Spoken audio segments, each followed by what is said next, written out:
अस्सलाम वालेकुम नाज़रीन, लाड़ वेब टीवी न्यूज़ में भली कार आऊं आहियां शफ़ी मोहम्मद। सब खां पहिरियां हेडलाइन। सिंध में वॾे पैमाने ते धांधलियूं कराए वयूं, अवाम जो मैंडेट चोरी कयो वियो आहे। मनपसंद माण्हुनि खे RDO मुक़ररु कयो वियो। GDA अॻवान डॉक्टर फ़हमीदा मिर्ज़ा जे हैदराबाद साफ़िन सां ॻाल्हियूं। मलीर मां चूंडियल पीपल्स पार्टी उम्मीदवारनि जी बिलावल हाउस में बिलावल भुट्टो ज़रदारी सां मुलाक़ात। MNA ॼाम अब्दुल करीम ज़ोखियो, आगा रफ़ीक, मोहम्मद सलीम बलोच, अब्दुल रज़ाक राजा, मुर्तज़ा बलोच, जान आलम जामोट जी शान में बिलावल हाउस में आजियाणो।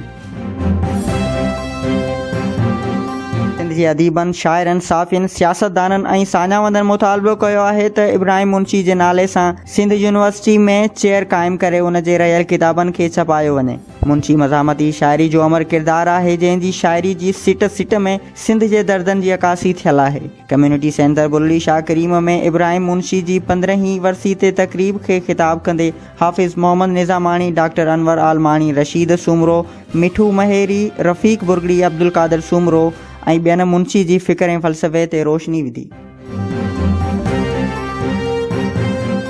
बदीन जे इलाइक़े पीरुल अशारी में पाणी जी खोड़ ख़िलाफ़ आबादगारनि जे एहतिजाजी मुज़ाहिरे ते पुलिस कड़की पई। आबादगारनि ते लठियुनि जो वसकारो। 4 आबादगार इम्तियाज़ टालपुर, धणी बख्श टालपुर, शौकत एरी, ताज मोहम्मद ज़ख़्मी थी पिया। आबादगारनि जो पाणी जी खोड़ ख़िलाफ़ दाहूं।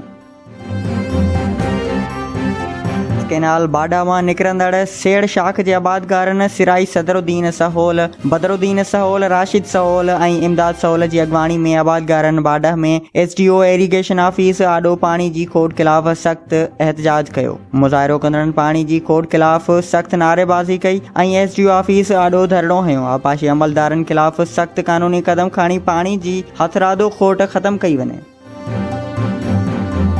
सब डिवीजन कढण जी शाख शेरवा सिमाल जी टेल में पाणी न पहुचण ख़िलाफ़ आबादगारनि मीर मोहम्मद पंवर, पीरू शाह, इस्माइल मेहरान पोटो ऐं ॿियनि जी अॻवानी में प्रेस क्लब कढण अॻियां एहतिजाज। हिननि चयो त SDO पैसा वठी मुंड जे आबादगारनि जा वाटर कोरस टोड़ाए छॾे थो, जंहिं जे नतीजे में टेल ताईं पीअण जो पाणी बि नथो पहुचे। हिननि आला अख़्तियारनि खां नोटिस वठण जो मुतालबो कयो आहे।